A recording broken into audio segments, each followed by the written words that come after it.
going to talk about how Devon and I collectively paid off $175,000 in a year. Ultimately, that was my realization that it was time to get serious about my finances. Welcome to the Fiscal Clinician Podcast, where we empower healthcare professionals to build wealth, crush debt, and achieve financial independence. I'm your host, owner and CEO of Fiscal Clinician, Josh Schien. And I'm Devon McCord, your co-host. We're both physical therapists turned financial nerds, and we're on a mission to help healthcare professionals take control of their money and live a debt-free lifestyle. So this first episode is a special one. We're talking about how we got here from physical therapy school to paying off a massive amount of debts and to now helping others do the same. And specifically, we're going to talk about how Devon and I collectively paid off $175,000 in a year. So super excited about it, man. Yeah, likewise. So let's go ahead and just dive right into it. Josh, what is your story on how you got into physical therapy in the first place?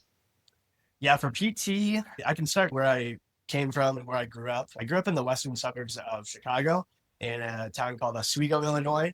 I was a pole vaulter in track and field, and so I was getting some different injuries that I was dealing with. This led to me getting physical therapy, and I was super impressed with the knowledge of the physical therapists, the way they were able to help with my pain and just make me feel better. And so this led to me working as a tech or an aide. In high school, I started to see this as a really cool career option. And so eventually this led to me studying kinesiology in undergrad at a small college called Olivet Nazarene University. I went to a smaller school so I could continue to compete in pole vault. And then subsequently, I got my doctorate in physical therapy from Governor State University. So yeah, that's kind of my story. Very stereotypical, but I got injured. I was an athlete, but yeah, man, what about you? What was your start and your passion for PT? Yeah, like you, man, I grew up in a really small town, Plainfield, Illinois, just basically about 15 minutes from you. Pretty awesome. I definitely distinctly remember meeting for the first time at that outpatient clinic we both worked at the day of the interview, because it was like, what are the chances out in Hawaii? There's two guys like 15 minutes apart. And we got to connect over our location, but it was so cool to see how instantly we connected on talking about finance and money anytime we got the chance over our breaks or in the break room. And that was so fun, man. Good times. Yeah, definitely a match made in heaven right there. Yeah, so basically I stayed in Illinois for most of my time, born and raised there, did about 24 years there. I went to Lewis University, which is a small private school in Romeoville, Illinois, where I received my bachelor's in biology. And I was basically a pre-med student thinking about going to pharmacy school or maybe med school. Basically got out of school and decided to do a year of personal training because I was already working as a personal trainer at the age of 20. And so I went down that route and I realized how many people were getting injured, right? Even with personal training. And I just wanted to help them even more and want to make sure that I could help rehab their injuries so they could get back into the gym. And I fell into an injury when I was powerlifting, which basically got me right into a physical therapy clinic. And I went there for my first treatment and I felt right at home. That's what prompted me to start going down the physical therapy route. And fast forward, I went to University of St. Augustine for health sciences, which is another small private school in San Diego. And I received my doctorate in physical therapy there. And were you doing extracurriculars or were you working in your time in undergrad? What did that look like? I started working at a young age, 15 years old, at a small sports shop. And then I started to work in gyms by the age of 16 and 17 as a front desk receptionist. I had to study a lot, so I actually would bring a lot of my books to work as a front desk receptionist. I would spend time working, but also studying. And then when I was about 20 years old, I decided to get my personal training certification over summer. I didn't have much going on, so I pursued that route and basically stayed working throughout my undergraduate, which was really helpful in saving some money and getting ready for the next step in life. Yeah. How about you, Josh? Were you working in your undergraduate as well? Yeah, I started working pretty young, and I'll explain a little more of that later. But I was a college athlete, like I said, pole vaulting in track and field. So I was on scholarship for that, getting paid to compete. But then I also worked as a teacher's assistant in the cadaver labs to get some more money as I was going through school. And then I also continued to caddy during the summer months. I caddied for a really long time, ever since I was about 12 years old. And this is what helped me to have some supplemental income, not only to just pay for things as I go, but also to avoid going into debt. So I think as a college athlete who also worked in addition to my 2+ hours of practice every day, a lot of people are in the mindset of like, oh my gosh, it's college. I'm too busy to work. There's just too much going on. And guys, you are not too busy. I promise. If you lay out your schedule, do a time budget of your day, I bet you can find 2 or 3 hours of TV watching, phone, screwing around on Instagram or TikTok. And so I think it's really important to try to find time for some kind of work in school because, again, it just kind of keeps your income going and it's really helpful. Yeah, man, I completely agree. Nowadays with technology, we have Uber, we have DoorDash, we have all these easy on-demand working jobs that we can just plug in for a couple hours and then plug back out, go right back to studying, making some side hustle and saving up for the future or your next step in your financial journey, right? Yeah, it's a great way to go, man. So speaking of just work and value for our money, let's segment into what we like to call our financial awakening, right? So me and Devon are super passionate about finances, but obviously our careers by trade are physical therapists, right? So where did our finance stories begin? So Devon, where did your story begin? How did you get so into finance?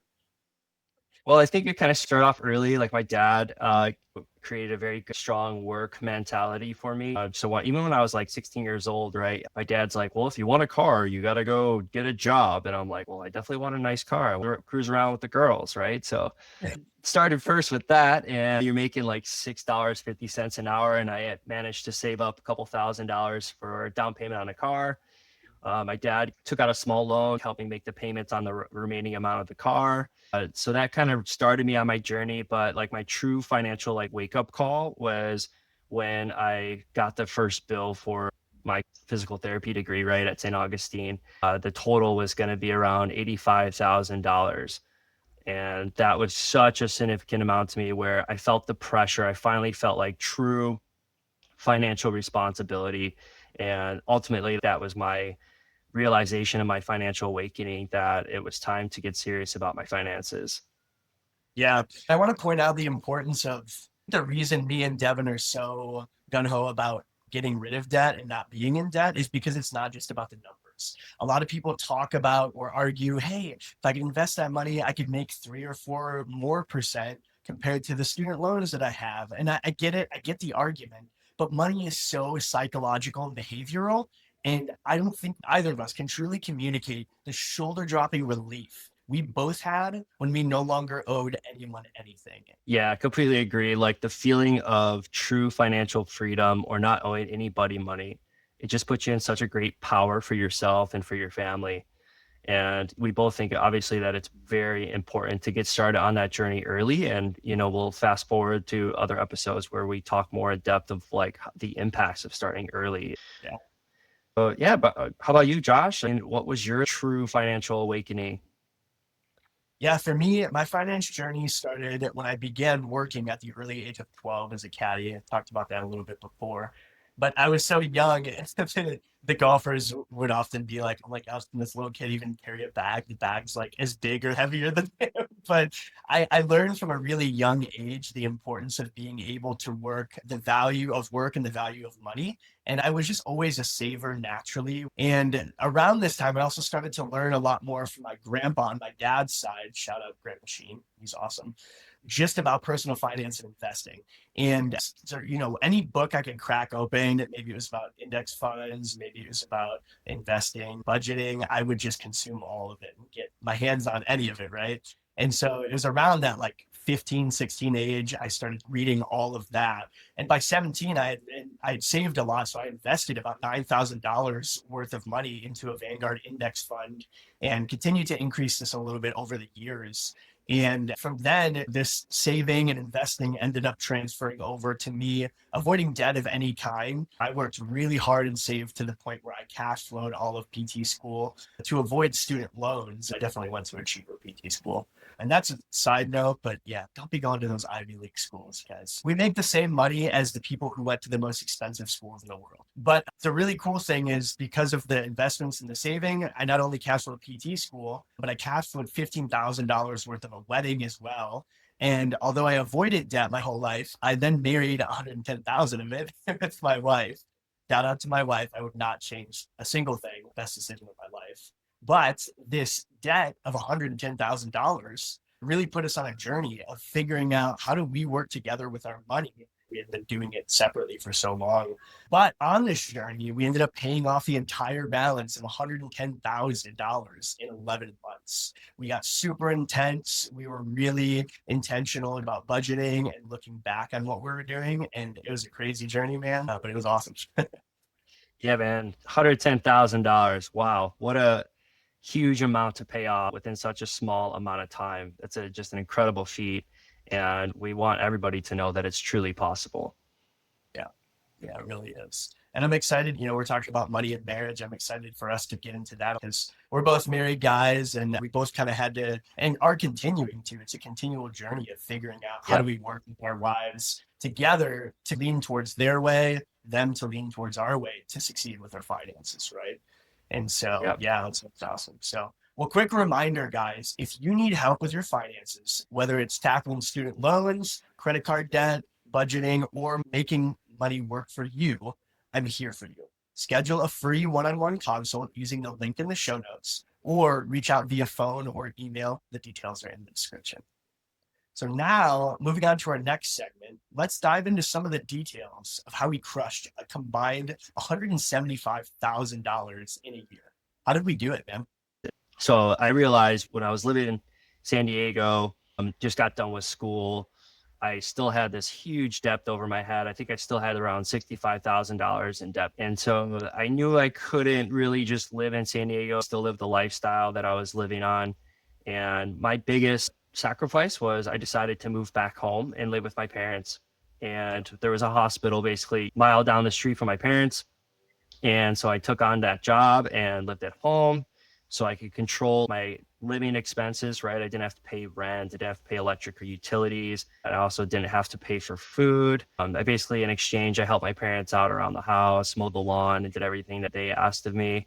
And fast forward, basically in about 1 year, I paid off the $65,000. I took every paycheck and just started paying it down as fast as I could. That's incredible, man. And what an amazing moment to be able to just invest in yourself then after you're done with those loans. And I think the living at home thing's huge too. That's how I paid off so much early too, is I was either living with family friends or living at home when commuting to graduate school. And so that was another huge thing too. If you can do it, that'll save you, so much money. Yeah, completely agree, man. And how about you? How did you crush that $110,000 in student loans? Yeah, I think it's a combination of a lot of things, eliminating spending and living on less than we made. We could have had a nicer house. We could have eaten out a lot more or done a lot more extravagant travel. But my wife and I decided together that that's not what we were going to do, but we were going to focus on the debt first. Teamwork was another huge factor, just working together on this debt. Technically, it was my wife's debt, but to me, I quickly took this on as like, we are married. This is an us thing now. And so let's work on getting rid of this together as much as possible.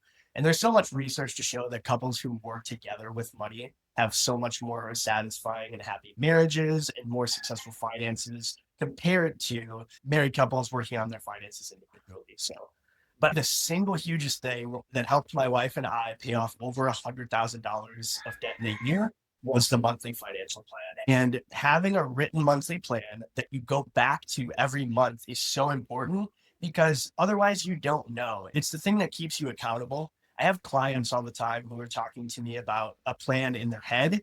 And it's like, you don't have a plan, guys. It's hard for me to wrap my head around that because then we sit down, look at the numbers, and it turns out that there's often $500, $1,000, $2,000 unaccounted for that's being spent because they never went back and looked. So I think that's the single biggest thing is having a written plan. It could be Excel, it could be budgeting apps like Monarch and Every Dollar that you could use, right?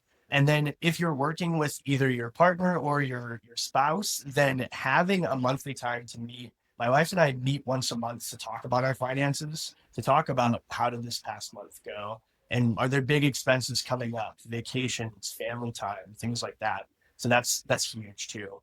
Cooking at home was another big one. There's a funny podcast where a guy was basically like, I was trying to figure out where all my money was going, and then I figured out I was eating all of it. It's this relatable thing of we spend so much money on eating out, and if we literally just cooked in, you would save a ton of money. And last couple of things are living like a college student, but in and after graduate school, and that goes with the living on less than you make. Lifestyle creep is very real. And a question that my wife and I like to ask is if it's an item that we just want, do I really want this if no one ever saw me with it? Because it kind of is a gut check of why does this matter? Is it because of other people, or is it really going to make my life more efficient or easier, right? And so with all the things I just talked about, intentionality is the key. Having an intentional plan, having an intentional cooking or grocery bill, and living on less than you make, those are all really huge. But again, the monthly plan, that's got to be the biggest thing. So Yeah, I completely agree with you. Monthly planning is the number one step. And I'm so excited to get into that episode where we dive into it line by line, piece by piece, and learning how to teach everybody else how we can automate it. And so you're just checking up on it, then just religiously watching it on a daily basis. We want you to feel comfortable at some point, right, with all these finances. And we don't want you to think about it on a daily basis. We want you to check in and feel good about everything. Feel like you're in 100% control of your finances. And I completely agree with you as well with the cooking. We're going to get on an awesome episode on that. I think that one's going to be real fun. Yeah. Me and Josh just, a short story. We were making Costco runs on our lunch breaks in Hawaii. I mean, yeah, it was for real. We were stacking the fridge at our lunch office, and we're getting in the hour of our lunch break, right? Like we didn't even use time outside on our weekend to go to a busy Costco. And so I think that's going to be a fun one, man. We're going to prove to everybody how easy it is to save a ton of money by cooking from home. Yeah. Scrappy, man. I love the scrappiness. So, well, guys, if you are a healthcare professional feeling stuck with student loans or unsure of how to get ahead financially, you are not alone. We've been there, and we're here to help you get out of debt, build wealth, and work towards financial independence. So schedule a session with me using the link in the description or reach out via phone or email. I would love to be able to chat, guys. Thanks for tuning in, everyone, to the Fiscal Clinician Podcast. Be sure to subscribe, like us, leave a review, and share it with a friend, a clinician, or coworker who really needs it. Yeah, next week, we're going to be diving into how we survive financially as physical therapists in Hawaii, plus practical tips for thriving in one of the most expensive states to live. So tune in next week. You are not going to want to miss it.